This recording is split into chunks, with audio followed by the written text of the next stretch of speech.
Hi hello നമസ്കാരം. Rajesh vlog 196ലേക്ക് എല്ലാവർക്കും സ്വാഗതം. നമ്മുടെ ഗോവയുടെ വിശേഷങ്ങൾ 2 പാർട്ട് ഇട്ടിട്ടുണ്ടായിരുന്നു. ഇത് മൂന്നാമത് പാർട്ടാണ്. നമ്മൾ ഗോവയിൽ പോയിട്ട് നമ്മൾ കുറേ ദൂരം ട്രാവൽ ചെയ്തു മീൻസ് നമ്മൾ താമസിച്ചിരുന്നിടത്തുനിന്ന് ഓൾഡ് ഗോവ എന്ന് പറയുന്ന സ്ഥലത്തേക്ക് നമ്മൾ കറങ്ങാൻ പോയിരുന്നു. ഇപ്പോൾ ഇവിടെ നമ്മൾ കാണുന്നിടത്തുകൊണ്ട് 586 കിലോമീറ്റർ മുംബൈക്കുണ്ട്, പനാജി ഒരു 36 കിലോമീറ്റർ ഉണ്ട്. ഇങ്ങനെ കുറേ ദൂരങ്ങൾ ഡിസ്റ്റൻസുകളുണ്ട് കേട്ടോ. അപ്പോൾ നമ്മൾ അവിടുത്തെ റോഡുകളെന്നൊക്കെ പറഞ്ഞാൽ വളരെ അതിമനോഹരമായ സുന്ദരമായ റോഡുകളാണ്. നമ്മുടെ കേരളത്തിലെ കൂട്ടല്ല. അതുപോലെ തന്നെ നല്ല വിസ്തൃതമാർന്ന ഒരുപാട് സ്ഥലങ്ങൾ ഒരുപാടുണ്ട് കേട്ടോ. അവിടെ സ്ഥലങ്ങളുടെ പരിമിതി ഒന്നും ഇല്ല എന്ന് വെച്ച് കഴിഞ്ഞാൽ ഫോറസ്റ്റുകളാണ്. ഗോവയിൽ ഏകദേശം കൂടുതൽ ഭാഗവും ഫോറസ്റ്റുകളാണ്. പിന്നെ മലനിരകളാണ്. നമ്മുടെ കേരളത്തിനെക്കാട്ടിൽ നല്ല മലനിരകളൊക്കെ അടങ്ങിയ സ്ഥലമാണ്. പിന്നെ റോഡുകൾ നല്ല അതിവിശാലമായ റോഡുകളാണ്. അപ്പോൾ നമ്മളങ്ങനെ നാഷണൽ ഹൈവേയിൽ കൂടെ നമ്മൾ ഏകദേശം ഒരു 15-20 കിലോമീറ്റർ യാത്ര ചെയ്ത് അവിടെ നിന്ന് നമ്മൾ ഇറങ്ങിയിട്ട് ഓൾഡ് ഗോവയ്ക്ക് പോകാനുള്ള റോട്ടിലേക്ക് കയറിയിട്ടുണ്ട് കേട്ടോ. അപ്പോൾ നമുക്ക് ഇതൊക്കെ പറഞ്ഞാൽ ബിൽഡിങ്ങുകളൊക്കെ പറഞ്ഞാൽ ഒരുപാട് കാലപ്പഴക്കം ചെന്ന ബിൽഡിങ്ങാണ്. പക്ഷേ ഇപ്പോഴും അത് അങ്ങനെ മെയിൻറ്റെയിൻ ചെയ്ത് നിർത്തിയിരിക്കുകയാണ്. ഫാർമാഗുഡി എന്ന് പറയുന്ന സ്ഥലമാണിത്. ഇവിടെ നമ്മൾ ഒരു പ്രത്യേകത ഞാൻ കണ്ടത് എന്താണെന്ന് വെച്ച് കഴിഞ്ഞാൽ ഗോവയിൽ ഏറ്റവും കൂടുതൽ ചെങ്കല്ലാണ്. ചെങ്കല്ല് മീൻസ് നമ്മുടെ വെട്ടുകല്ല്. അപ്പം അവിടുത്തെ പണ്ട് കാലം പോലെ പോർച്ചുഗീസുകാരുടെ കാലം മുതൽ അന്നത്തെ കാലം മുതൽ അവിടുത്തെ ബിൽഡിങ്ങുകളൊക്കെ കെട്ടിയിരിക്കുന്നത് അവിടെ വെട്ടുകല്ലിലാണ്. വെട്ടുകല്ലെന്ന് പറയുമ്പോൾ അത് നമ്മൾ വെട്ടിയെടുത്തിട്ടുള്ള ആ കല്ലുകളിലാണ്. അപ്പോൾ അതെന്ന് പറഞ്ഞാൽ ഒരുപാട് കാലം നിലനിൽക്കും, കേടായി പോകത്തില്ല കല്ല്. ഇന്നും നമ്മുടെ കേരളത്തിൽ ഒരുപാട് പഴയ തറവാടുകളും ഒക്കെ കല്ലിൽ തീർത്തടമുണ്ട്, ചെയ്തെടുത്തതുണ്ട്. അപ്പോൾ അതൊക്കെയെന്ന് പറഞ്ഞാൽ ഇന്നും നിലനിൽക്കുന്നുണ്ട് നല്ല രീതിയിൽ. അപ്പോൾ നമ്മൾ ഗോവയ്ക്ക് ഇങ്ങനെ ട്രാവൽ ചെയ്തുകൊണ്ടിരിക്കുകയാണ്. നമ്മൾ കാറിലാണ് പോയിക്കൊണ്ടിരിക്കുന്നത്. പിന്നെ ഗോവയിൽ ഏകദേശം പകുതി ദൂരവും ഫോറസ്റ്റ് ഏരിയ ആണ് കേട്ടോ. ഫോറസ്റ്റ് ഇപ്പോഴും ഫോറസ്റ്റ് ഏരിയ ഇപ്പോൾ കാണുന്നതൊക്കെ ഫോറസ്റ്റാണ് കേട്ടോ. ഫോറസ്റ്റിൻ്റെ ഭാഗമാണ്. ഇവിടെയെല്ലാം നമുക്ക് ഇപ്പോഴും വന്യമൃഗങ്ങളും ഒക്കെ ഉണ്ട്. അപ്പോൾ അതുകൊണ്ട് അവിടെ കുറച്ച് ഇപ്പോഴും റെസ്ട്രിക്ഷൻസ് ഉണ്ട്. ട്രാവൽ ചെയ്യുന്നതിനൊക്കെ ഒരുപാട് ഇതൊക്കെ ഉണ്ട് കേട്ടോ. അപ്പം മലനിരകളും ഒക്കെ നിറഞ്ഞ സ്ഥലമാണ് കേട്ടോ. അപ്പം നമ്മൾ ഏകദേശം നമുക്കിനി ഏകദേശം ഒരു 13 കിലോമീറ്ററോടെ പോകാനുണ്ട് നമ്മുടെ ഓൾഡ് ഗോവ എന്ന് പറയുന്ന സ്ഥലം. അപ്പോൾ അതായത് പണ്ട് പോർച്ചുഗീസുകാർ വന്ന് ഇറങ്ങിയ ആ സ്ഥലമാണ് കേട്ടോ. അപ്പോൾ അത് ഓൾഡ് ഗോവയാണ്. അവിടെ ആണ് അവരുടെ ചർച്ചുകളും കാര്യങ്ങളും ഒക്കെ ഉണ്ടായിരുന്നത്. അവരുടെ പ്രാർത്ഥനാലയങ്ങളും ഒക്കെ ഉണ്ടായിരുന്നത് അവിടെയാണ് കേട്ടോ. ഓൾഡ് ഗോവയാണ്. അവിടെ അവരുടെ എന്താ പറയുന്നത് ചർച്ചുകളുടെ ആസ്ഥാനമൊക്കെ അവിടെയായിരുന്നു. അപ്പം നമുക്ക് കാണാം മലനിരകളാണ് ഏറ്റവും കൂടുതൽ അവിടെ. മലകളും നമ്മുടെ കേരളത്തിനെക്കാട്ടിൽ കൂടുതൽ എനിക്ക് തോന്നുന്നു ഹിൽ സ്റ്റേഷൻസൊക്കെ ഉള്ള സ്ഥലമാണ് അവിടെ നിന്നുണ്ട്. അപ്പോൾ നമുക്ക് ഇവിടുന്ന് അങ്ങോട്ട് പോയി കഴിഞ്ഞാൽ പനാജി എന്ന് പറയുന്നത് മടുക്കൈ എന്ന് പറയുന്ന സ്ഥലമുണ്ട്. അപ്പോൾ അങ്ങനെ ഒരു ഹൈവേ നമ്മൾ പാസ് ചെയ്ത് പോയിരിക്കുകയാണ് കേട്ടോ. അപ്പോൾ അവിടെ ഒരു വലിയ നദിയുണ്ട്. ആ നദി ബാനസ്താരി എന്ന് പറഞ്ഞ നദിയാണ് കേട്ടോ, സ്ഥലമാണ് കേട്ടോ. അപ്പോൾ ആ നദിയാണ്. അപ്പം അവിടെ നമ്മൾ പാസ് ചെയ്തിട്ടുണ്ട്. ഇതിപ്പം ബാനസ്താരി എന്ന് പറഞ്ഞ സ്ഥലമാണ് കേട്ടോ. അപ്പോൾ ഇത് നമ്മുടെ ഗോവയിൽ തന്നെ ഉത്ഭവിച്ച് ഗോവയിൽ തന്നെ കടലിൽ പോയി ചേരുന്ന ഒരു വലിയ റിവറാണ് കേട്ടോ. അപ്പോൾ ഈ സ്ഥലം ആണ് ബാനസ്താരി. അപ്പോൾ അങ്ങനെ നമ്മളങ്ങനെ പാസ് ചെയ്ത് പോകുന്നുണ്ട്. ഇവിടെയെല്ലാം പറഞ്ഞില്ലേ നല്ല പച്ചിപ്പുകൾ നിറഞ്ഞ സ്ഥലമാണ്. നമുക്കിനി ഏകദേശം ഒരു 4 കിലോമീറ്ററേ ഉള്ളൂ ഓൾഡ് ഗോവയ്ക്ക്. പനാജിക്ക് ഒരു 14 കിലോമീറ്റർ ഉണ്ട്. മസൂപ്പ എന്ന് പറയുന്ന സ്ഥലത്ത് നിന്ന് ഒരു 27 കിലോമീറ്റർ ഉണ്ട് കേട്ടോ. അപ്പോൾ നമ്മൾ ഏകദേശം സ്ഥലം അടുക്കാറായി. ഇപ്പം ബാനസ്താരി കഴിഞ്ഞിട്ടുണ്ട് കേട്ടോ. അപ്പോൾ നമ്മൾ കാണാൻ പോകുന്ന സ്ഥലം അടുത്തിട്ടുണ്ട്. നമ്മൾ സിറ്റിയിലേക്ക് എൻ്റർ ആയിട്ടുണ്ട് നമ്മുടെ അവിടെ കേട്ടോ. ഓൾഡ് ഗോവയുടെ ഇപ്പോൾ ഇവിടെയാണ് ഇതിൻ്റെ പഴയ ഓൾഡ് ഗോവ. അതായത് ഇന്നും ആ പുരാതന ഇത് നിലനിർത്തിക്കൊണ്ട് നല്ല നീറ്റ് ആൻഡ് ക്ലീനായിട്ട് വെച്ചിട്ടുള്ള സ്ഥലമാണ് കേട്ടോ ഇവിടെ ഓൾഡ് ഗോവ. അപ്പോൾ ഇവിടെ ഏകദേശം 1560 തീർത്ത ഒരു വലിയ ചർച്ചാണ് നമ്മുടെ അവിടെ ലെഫ്റ്റ് സൈഡിൽ കാണുന്നത്. അപ്പോൾ പക്ഷേ അവിടെ റെസ്ട്രിക്ഷൻസാണ്. നമുക്ക് അങ്ങോട്ട് ഇന്ന് അവിടെ ഞങ്ങൾ പോയ ദിവസം അവിടെ ഉള്ളിലേക്ക് കയറ്റി വിടില്ലായിരുന്നു. അതിന് നേരെ ഓപ്പോസിറ്റ് കാണുന്നത് ന്യൂ ആണ്. അത് രണ്ടും വലിയ വ്യത്യാസമില്ല. അത് റീബിൽഡ് ചെയ്തിട്ടാണ് റൈറ്റ് സൈഡിലുള്ളത്. ലെഫ്റ്റ് സൈഡിലുള്ളത് ഓൾഡാണ്. ഇപ്പം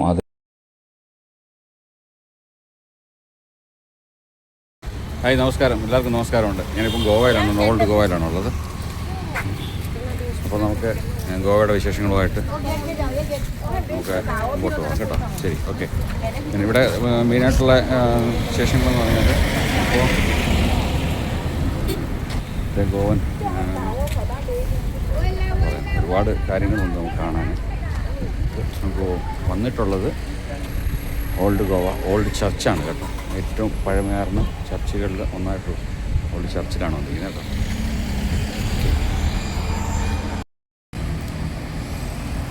ആണ് ഓൾഡ് ഗോവ. ഗോവയുടെ സിമ്പിളായിട്ടുള്ള ഇവിടെ ഏറ്റവും കൂടുതൽ കാഷ്യൂ ആണ് അതിൻ്റെ ഉൽപ്പാദനങ്ങൾ. അപ്പോൾ പറങ്ങാണ്ടിയുടെ ഉൽപ്പാദനങ്ങളാണ് കൂടുതൽ കേട്ടോ. അപ്പോൾ അതിൻ്റേതായ സിമ്പിൾസൊക്കെ എവിടെ നോക്കിയാലും കാണാൻ പറ്റും. ഇത് ഓൾഡ് ഗോവ ചർച്ചാണ്. ഗോവയുടെ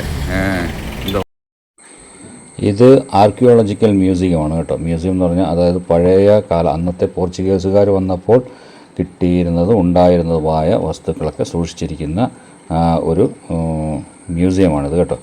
അന്നത്തെ ബിൽഡിംഗ് തന്നെയാണ്, പിന്നെ അത് റീബിൽഡ് ചെയ്യുന്നതേ ഉള്ളൂ. അത് ഒരുപാട് വലിയ ബിൽഡിങ്ങാണ് കേട്ടോ. അപ്പോൾ നമുക്ക് അകത്തേക്ക് പോകാം. അതിനകത്ത് എന്തൊക്കെയുണ്ട് എന്നുള്ളത് കാണാൻ പറ്റും കേട്ടോ. അപ്പോൾ അതുകൊണ്ട് അതിൻ്റെ ഒരു മെയിൻ എൻട്രൻസിൽ തന്നെ കയറി ചെല്ലുമ്പോൾ കാണാൻ പറ്റും ആർക്കിയോളജിക്കൽ സർവേ ഓഫ് ഇന്ത്യ എന്ന് പറഞ്ഞുകൊണ്ട് ഇന്ത്യ ഗവൺമെൻറ്റിൻ്റെ അണ്ടറിലുള്ള ഒരു മ്യൂസിയമാണ്. അപ്പോൾ അതിൻ്റെ ഒരു വലിയ പുരാതനമായിട്ടുള്ള ചേർച്ചുകളിൽ അത് ശരിക്കുള്ള പോർച്ചുഗീസുകാരുടെ കാലത്ത് പണിയിട്ടുള്ള മെയിൻ ചേർച്ച് അതാണ്. ഏകദേശം നല്ല പഴക്കമുള്ള ചർച്ചാണ് കേട്ടോ. ഇത് ഇതിൻ്റെ മെയിൻ ഹൈലൈറ്റാണ് കേട്ടോ. നല്ല വിശാലമായ ഒരു ചർച്ച് ഏരിയയൊക്കെ ഒരുപാടുള്ള ഒരു സ്ഥലമാണ്. നടപ്പാതകളൊക്കെ അതിമനോഹരമായ അന്നത്തെ പഴയ കാലത്തിലുള്ള വെട്ടുകല്ല് ഉപയോഗിച്ചാണ്, കോൺക്രീറ്റുകളല്ല. ഇന്നും അത് നല്ല ക്ലീനായി തന്നെ അവർ മെയിൻറ്റെയിൻ ചെയ്ത് പോകുന്നുണ്ട്, സൂക്ഷിച്ച് കൊണ്ടുപോകുന്നുണ്ട്.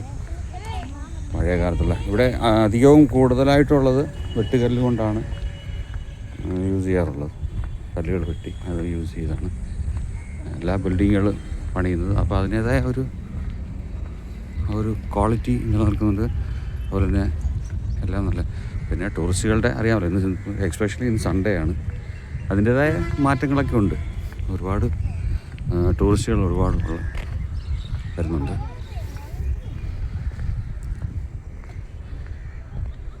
ഓക്കെ, ഇത് അതൊരു ബിൽഡിങ്ങാണ് കേട്ടോ. Catarina of Alexandra cathedral central old Goa എന്നാണ് കേട്ടോ. മാസ് ടൈമിങ് കൊടുത്തിട്ടുണ്ട്. അതിൻ്റെ ലിസ്റ്റിങ്ങുള്ള ചർച്ചിൻ്റെ ഓഫീസും കാര്യങ്ങളൊക്കെയാണ്. Archaeological museum. ഓക്കെ, പോർച്ചുഗീസുകാരുടെ കാലത്ത് അന്ന് ഉണ്ടായിരുന്ന പീരങ്കി എന്ന് പറയുന്ന സാധനമാണ്. അതായത് പണ്ടത്തെ കൊണ്ട് വെടിവെപ്പിന് യൂസ് ചെയ്തുകൊണ്ടിരുന്ന പീരങ്കി എന്ന സാധനം.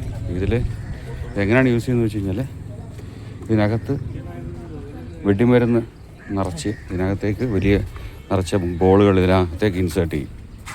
ചെയ്തിട്ട്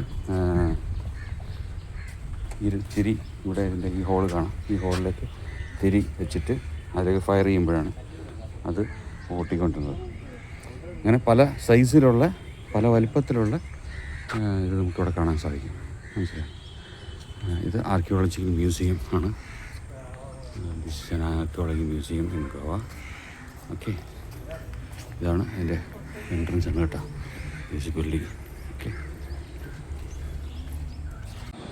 മ്യൂസിയം എന്ന് പറയുമ്പോൾ ഏകദേശം 460 വർഷങ്ങൾക്ക് മുമ്പ് പോർച്ചുഗീസുകാരുടെ കാലത്ത് പണിഞ്ഞിട്ടുള്ളതാണ് കേട്ടോ. എല്ലാം മാർബിൾ കൊണ്ടാണ്. പിന്നെ അവിടെ ഇപ്പോഴീ കാണപ്പെടുന്ന ശില്പങ്ങളും ശിലകളും കൊത്തുപണികളും ഒക്കെ അന്നത്തെ കാലത്ത് പോർച്ചുഗീസുകാർ വന്നിട്ട് ചെയ്തിട്ടുള്ളതാണ് കേട്ടോ. അപ്പോൾ അതൊക്കെ അതിമനോഹരമായ വർണ്ണങ്ങളാണ്. അതുപോലെ പെയിൻറ്റിങ്സ് ഉണ്ട്. പെയിൻറ്റിങ്സൊക്കെ ഇന്നും മായാതെ നിൽക്കുന്ന പെയിൻറ്റിങ്ങുകളുണ്ട് കേട്ടോ. ഇതൊക്കെ മാർബിളിൽ കൊത്തിയ കൊത്തുപണികളാണ്. അത് അതിമനോഹരമായ വർക്കുകളാണ് കേട്ടോ. അതൊക്കെ നമുക്ക് നേരിട്ട് കാണണം, എങ്കിലേ അതിൻ്റെ ആ ഭംഗി ആസ്വദിക്കാൻ പറ്റത്തുള്ളൂ കേട്ടോ.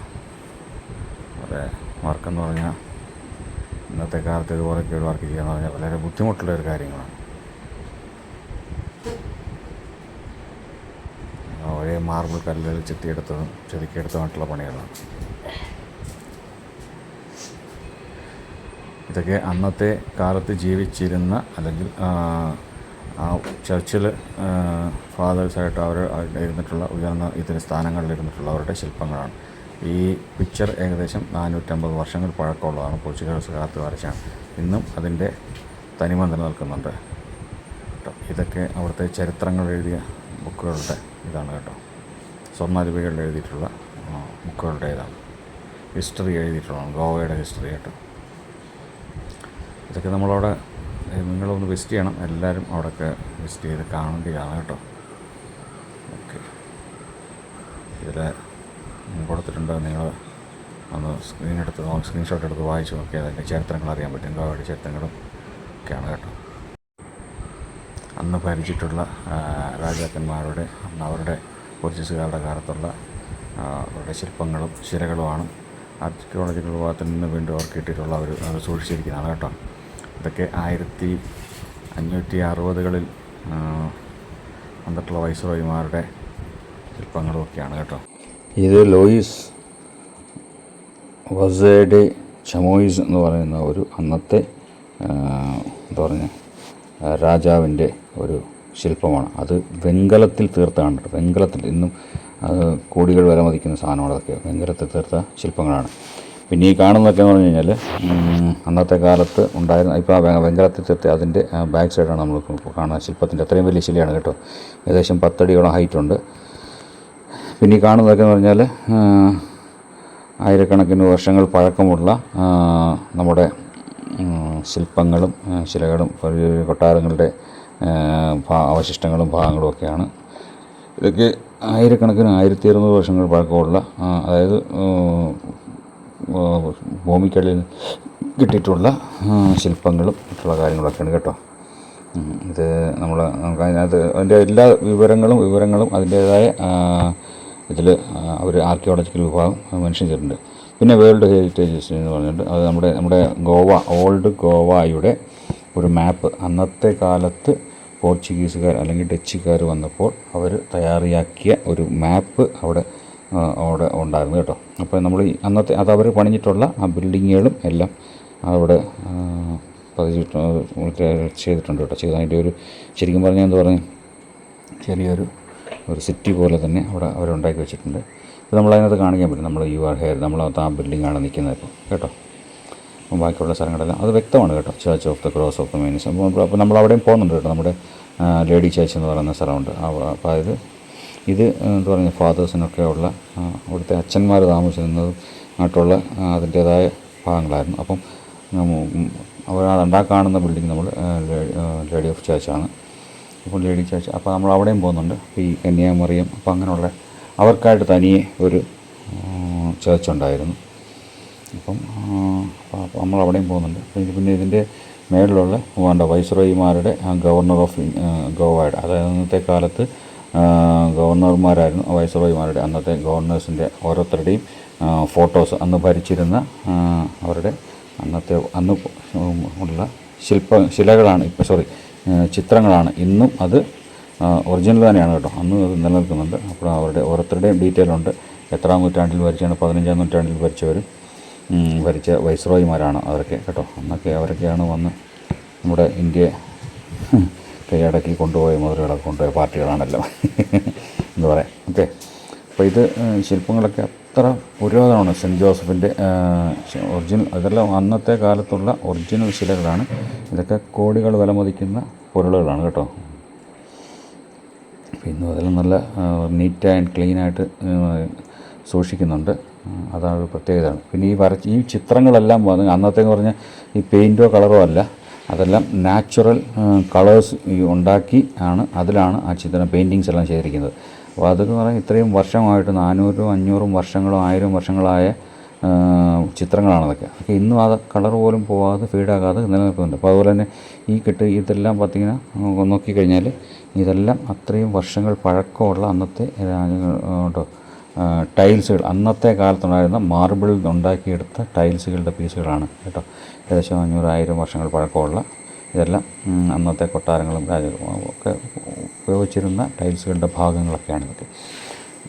ഓക്കെ, അപ്പോൾ ഈ ചിത്രങ്ങളെല്ലാം അന്നത്തെ കാലത്തെ ഗവർണർമാരുടെ ചിത്രങ്ങളാണ് കേട്ടോ.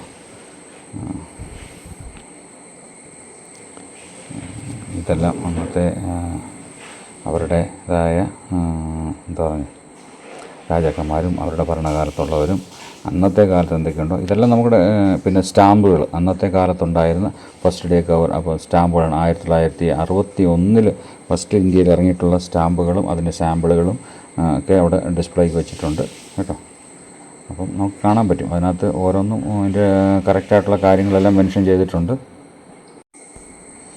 നമ്മുടെ ഭൂമിക്കടിയിൽ നിന്ന് കിട്ടുന്നതും അല്ലാതെ കിട്ടുന്നതായിട്ടുള്ള കാര്യങ്ങളും എല്ലാം ശേഖരിച്ച് വെച്ചിരിക്കുന്ന സ്റ്റാമ്പ്സ് ഓഫ് ഗോവ. ഗോവയുടെ അന്നത്തെ ഇന്ത്യൻ കോസ്റ്റൽ ഗോവയുടെ സ്റ്റാമ്പുകളുടെ ഒരു കളക്ഷൻ തന്നെ അവിടെ ഉണ്ട് അന്ന് ഇന്ത്യയിൽ ഇറങ്ങിയിട്ടുള്ള. അപ്പോൾ അന്നത്തെ 1984, 90 മുതൽ 61 മുതൽ അങ്ങനെ ഓരോ വർഷത്തിലുള്ള സ്റ്റാമ്പ് ഇറങ്ങിയിട്ടുള്ള സ്റ്റാമ്പുകളുടെ ഒരു കളക്ഷൻ തന്നെ അവിടെ കാണാൻ പറ്റും. എൻവലപ്പ്, അതിൻ്റെ കവറുകൾ, ഇല്ലൻറ്റുകൾ, അത് അന്നത്തെ കാലത്ത് ഇല്ലൻറ്റുകളൊക്കെ ഉണ്ടല്ലോ, കാർഡുകൾ, അതൊക്കെ അവിടെ കളക്ഷൻസ് ഇപ്പോൾ ഉണ്ട് കേട്ടോ, നമുക്കത് കാണാൻ പറ്റും. പിന്നെ കോയിൻസ്, പിന്നെ നോട്ടുകൾ, ആ പോർച്ചുഗീസുകാർ കാലം വന്ന കാലം മുതലുള്ള നോട്ടുകളും ഫോറിൻ കറൻസി നോട്ടുകളും അന്നത് അവർ കൊണ്ടുവന്നിട്ടുള്ളതും അതിൻ്റെ എന്താ പറയുന്നത് അണകൾ, തുട്ടുകൾ, നോട്ടുകൾ, ചില്ലറ, അന്നത്തെ കോയിൻസ്, ഇതെല്ലാം അന്നത്തെ കോയിൻസാണ്.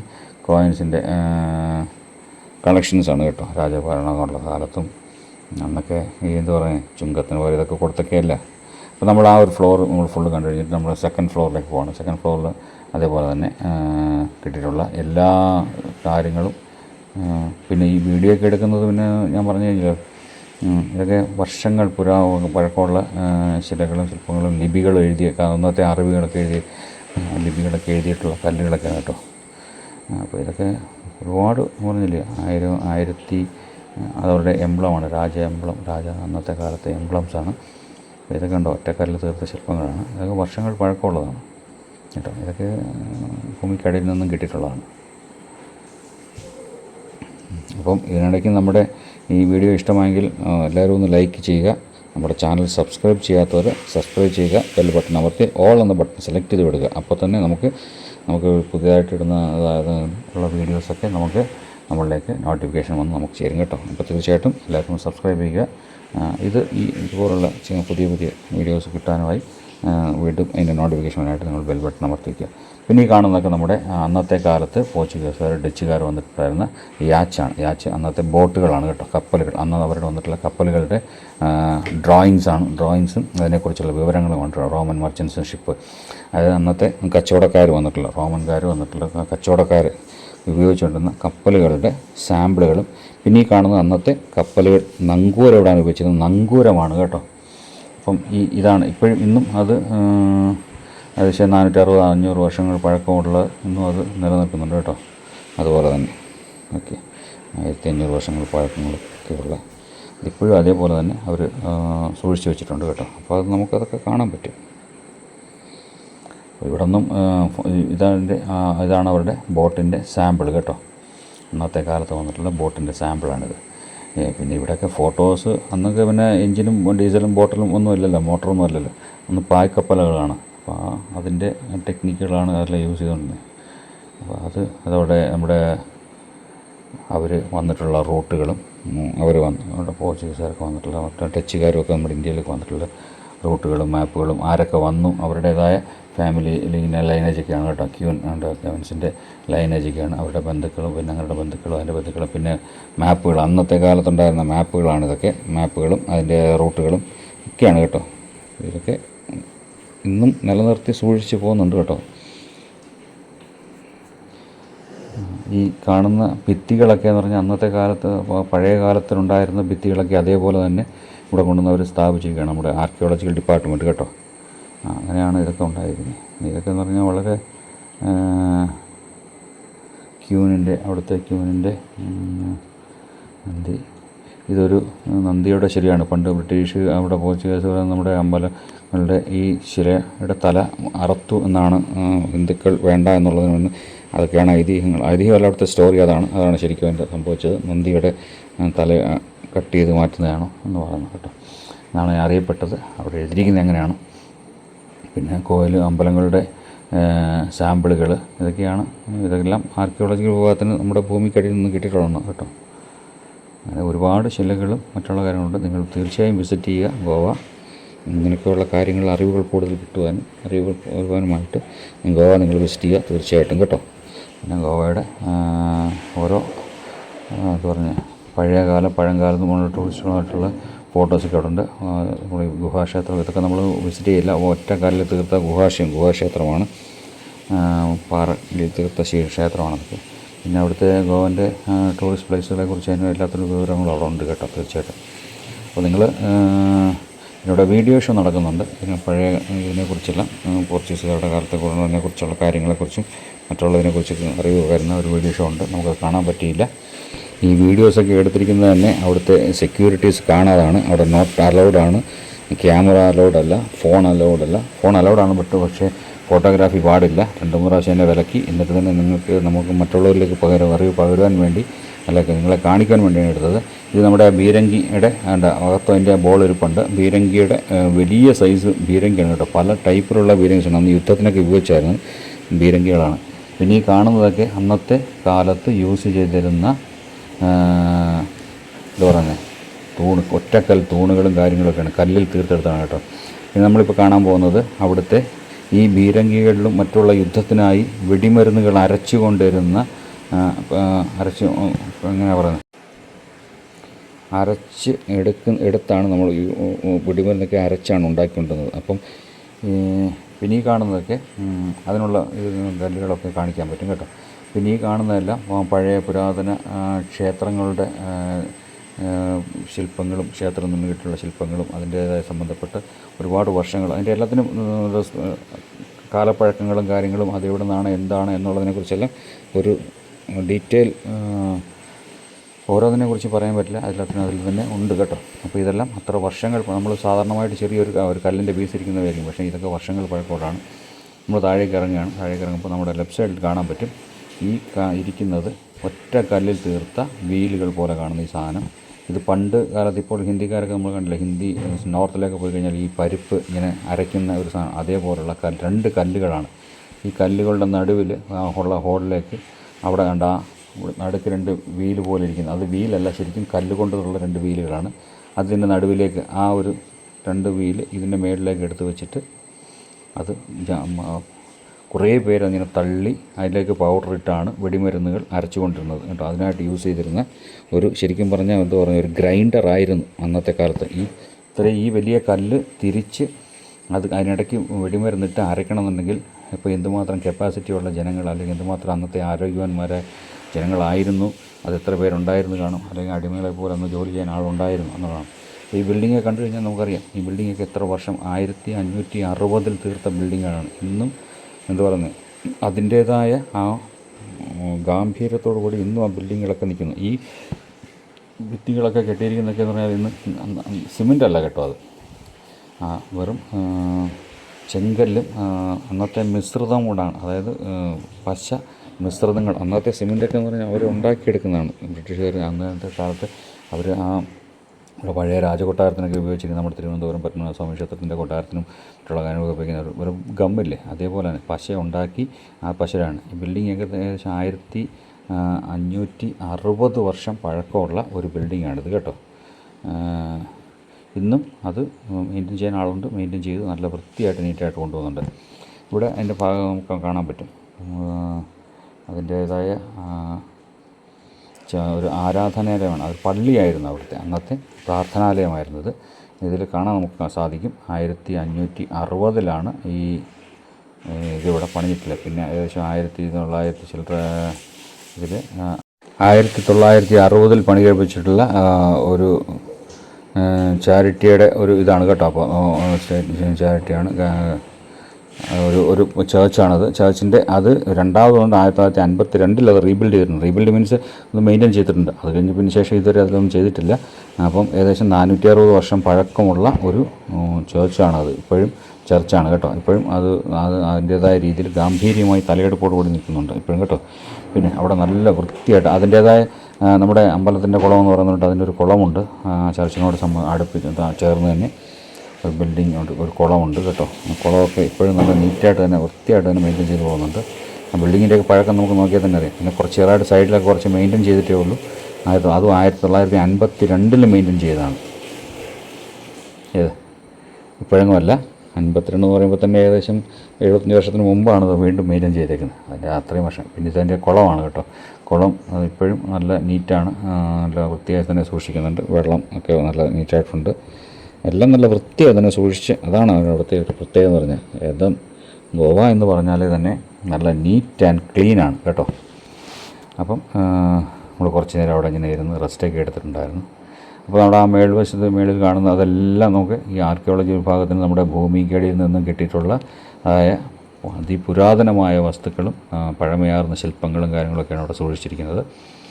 കല്ലിൽ തീർത്ത ശില്പങ്ങളും നിശ്ചയങ്ങളൊക്കെ തീർത്തിട്ടുണ്ട്. പിന്നെ പറങ്ങാണ്ടി, അതായത് കാഷ്യൂനട്ട്, അവിടുത്തെ ഒരു പ്രധാന കൃഷിയാണ് ഗോവയിലെ പറങ്ങാണ്ടി. ഇപ്പോൾ അവിടെ സീസണാണ്, പറങ്ങാവിൻ്റെ പൂക്കുന്ന സീസണാണ്. ഇപ്പോൾ നിറയെ പറങ്ങാവിൻ്റെ ഉണ്ടാകുന്ന സീസണാണ് കേട്ടോ. നമ്മുടെ പറങ്ങാണ്ടി, നല്ല നല്ല കശുവണ്ടി എന്നൊക്കെ നമ്മൾ മലയാളത്തിൽ പറയും. അവിടെ കശുവണ്ടിയിൽ നിന്ന് ഒരുപാട് ഉൽപ്പാദനങ്ങളുണ്ട് എന്ന് പറഞ്ഞാൽ വിലക്കുറവൊന്നുമില്ല. പിന്നെ കശുവണ്ടിയിൽ നിന്ന് എടുക്കുന്ന ഒന്നിന് മാത്രം എടുക്കുന്ന അതിൻ്റെ പഴത്തിൻ്റെ ചാറിൽ നിന്ന് എടുക്കുന്ന വിസ്കിയൊക്കെ തയ്യാറിക്കുന്നുണ്ട്, അവിടെ ഉണ്ടാക്കുന്നുണ്ട്. അപ്പോൾ അതിനൊക്കെ അവിടെ റേറ്റ് കുറവാണ്. പ്രത്യേകിച്ച് ടെറിട്ടറിയൽ ഏരിയ ആണ് ഗോവ, അതുകൊണ്ട് ടാക്സ് കുറവാണ് അവിടെ. അതുകൊണ്ട് പൊതുവേ മദ്യത്തിന് വില കുറവാണ്. അങ്ങനെ മദ്യം മാത്രമല്ല, അങ്ങനെ പല സാധനങ്ങൾക്കും വില കുറവാണ്. ഇപ്പോൾ ടാക്സിൻ്റെ കാര്യത്തിൽ പിന്നെ ടാക്സിന് കുറച്ചൊക്കെ മാറ്റം വന്നിട്ടുണ്ട്, നേരത്തെ പോലല്ല. അപ്പോൾ ഇതാണ് ഇവിടെ പ്രധാന സാധനം. അപ്പോൾ നമ്മൾ അവിടെ നിന്ന് പറങ്ങാവിൽ നിന്ന് പറഞ്ഞാൽ അടിച്ചു മാറ്റിയിട്ടുണ്ട്. അപ്പോൾ ഇതാണ് ഇവിടുത്തെ പ്രധാന സാധനം കേട്ടോ. ഇതാണ് കാഷ്യൂ. അപ്പം നമ്മൾ പച്ചവർണ്ണം പറിച്ചാണ് നമ്മൾ കാണിക്കാൻ വേണ്ടി. അപ്പം ഇത് നമ്മൾ അവിടെ കൃഷി ചെയ്യുന്നത് ഇത് വളഞ്ഞു കഴിഞ്ഞാൽ പിന്നെ ഇതുകൊണ്ട് ഒരുപാട് ഉൽപ്പന്നങ്ങൾ ഉണ്ടാക്കുന്നു. അപ്പം നമ്മൾ അവിടെ നിന്നും ഓൾഡ് ഗോവ നമ്മൾ അവിടെ തന്നെ വന്നിട്ട് ലേഡി ചർച്ച് എന്ന് പറയുന്ന, അതായത് അവരുടെ ലേഡി ചർച്ച് എന്ന് പറഞ്ഞ ഒരു പഴയ വീണ്ടും ഇതേപോലെ തന്നെ ഒരു പുരാതനമായ ചർച്ചാണിത്. നമ്മൾ അവിടേക്ക് പോകണം. അപ്പോൾ നമ്മൾ ഏകദേശം അവിടെ അടുക്കാറായി. ഇന്നും ഗോവയുടെ ഇടവഴികളാണ് മെയിൻ റോഡുകളും ഇന്നും ആ പഴയ കാലത്തിൽ തന്നെ നിലനിർത്തിക്കൊണ്ട്, ആ ബിൽഡിങ്ങുകളൊക്കെ നിർത്തിക്കൊണ്ട്. പക്ഷെങ്കിൽ ഒരു വണ്ടി പോലും അവിടെ പാർക്ക് ചെയ്യുകയോ മറ്റുള്ളവർക്ക് ഒരു ഡിസ്റ്റർബൻസോ നമ്മുടെ നാട്ടിലേക്കോട്ടല്ല ഇല്ലാതെയാണ്. റോഡിൽ ഒരു വണ്ടി പോലും കാണാനില്ല. അപ്പോൾ നമ്മളവിടെ കടന്നു വന്നിട്ടുണ്ട്. അപ്പോൾ നമ്മൾ ഈ റൈറ്റ് സൈഡിൽ കാണുന്നത് മൻഡോവി റിവർ എന്ന് പറയുന്ന നദിയാണ് കേട്ടോ. മൻഡോവി എന്ന് പറയുന്ന നദിയാണ് കേട്ടോ. അപ്പം നമ്മൾ ആ ദൂരെ കാണുന്നത് നമ്മുടെ അതുൽ സേതു ഗോവ എന്ന് പറഞ്ഞാൽ നമ്മുടെ ഫസ്റ്റ് മൻഡോവി ബ്രിഡ്ജാണ് കേട്ടോ. ആ ഫസ്റ്റ് ബ്രിഡ്ജാണ് താഴെ കൂടെ കാണുന്നത്. നമ്മുടെ താഴെ 2 സ്റ്റെപ്പായിട്ട് കാണാൻ സാധിക്കും. അപ്പോൾ താഴെ കൂടെ കാണുന്നുണ്ട്, വണ്ടി പോയിക്കൊണ്ടിരിക്കുന്നുണ്ട്. കാണുന്നത് ഫസ്റ്റാണ്, മൻഡോവിയുടെ ഫസ്റ്റ് ബ്രിഡ്ജാണ് കാണുന്നത്. സെക്കൻഡ് ബ്രിഡ്ജ് വന്നിട്ട് പുതിയതായിട്ട്, അതായത് നാഷണൽ ഹൈവേ നമ്മുടെ ഇപ്പം ഉള്ള NH-47 നമ്മുടെ കന്യാകുമാരി മുതൽ നമ്മുടെ മുംബൈ വരെയുള്ള ഹൈവേയുടെ ഭാഗമായിട്ടുള്ള ആ ബ്രിഡ്ജാണ് ഇപ്പോൾ സെക്കൻഡറി കാണുന്നത് കേട്ടോ. അപ്പോൾ നമ്മൾ അങ്ങനെ പനാജിയിലേക്ക് നമ്മൾ പോയിക്കൊണ്ടിരിക്കുകയാണ്. പനാജി കഴിഞ്ഞിട്ടാണ് നമ്മൾ പോകുന്നത് കേട്ടോ. നമ്മൾ പനാജി ഓൾഡ് ചർച്ചിലേക്ക് പോകുന്നത് കേട്ടോ. ഓൾഡ് പനാജിയിലാണ് കേട്ടോ. അപ്പോൾ നമ്മളങ്ങനെ ഇപ്പോൾ അവിടെ നമ്മുടെ ബ്രിഡ്ജിന് കയറേണ്ട കാര്യമില്ല. ബ്രിഡ്ജിൻ്റെ അടിയിൽ കൂടെ നമ്മൾ ക്രോസ് ചെയ്ത് പോവാണ് കേട്ടോ ചെയ്യുന്നത്. ഓക്കെ.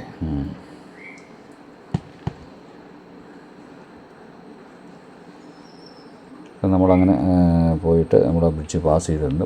ബ്രിഡ്ജിനടിയിൽ കൂടെ നമ്മൾ പാസ് ചെയ്ത് നമ്മൾ അങ്ങനെ വേറെ അതിൻ്റെ ഒരു സബ് ബ്രിഡ്ജുണ്ട്. ആ ബ്രിഡ്ജിൽ നമ്മൾ കയറിയിട്ടാണ് പോകുന്നത് കേട്ടോ.